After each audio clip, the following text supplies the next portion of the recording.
Assalamualaikum teman-teman. Perkenalkan, kami dari kelompok 8 yang beranggotakan Aditya Putra Ananda, Fitriasni Mulia, Muhammad Kemal Haikal, Nahara Harisakti, dan Witriloka.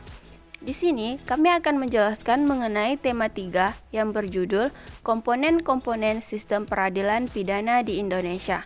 Udah pada tahu belum sih apa sih yang termasuk ke dalam komponen-komponen sistem peradilan pidana di Indonesia? Nah, kali ini akan kami jelaskan tentang komponen-komponen sistem peradilan pidana di Indonesia.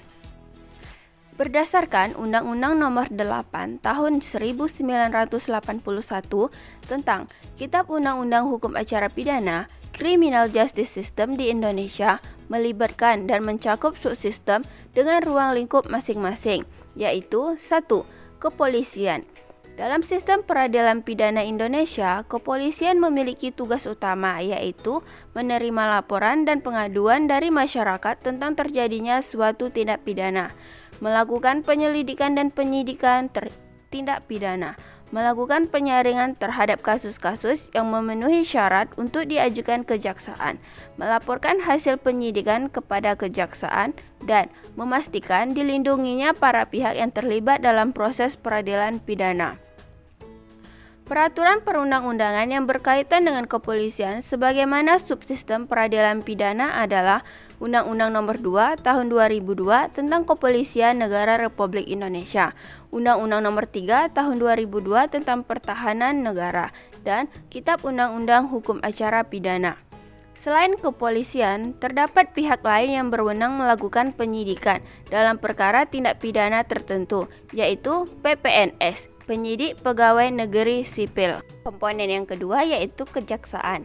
Tugas pokok kejaksaan adalah menyaring kasus yang layak diajukan ke pengadilan, mempersiapkan berkas penuntutan, melakukan penuntutan, dan melaksanakan putusan pengadilan.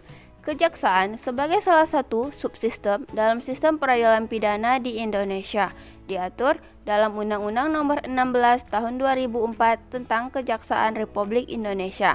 Dalam Undang-Undang Nomor 16 Tahun 2004 disebut kejaksaan menjalankan tugas dan fungsinya berdasarkan asas persamaan di depan hukum, sederhana dan cepat, efektif dan efisien, serta akuntabilitas. Komponen yang ketiga yaitu pengadilan.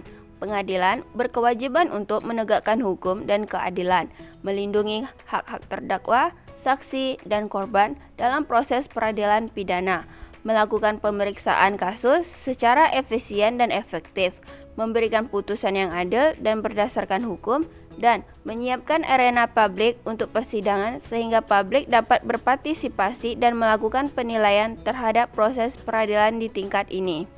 Komponen yang keempat yaitu lembaga permasyarakatan.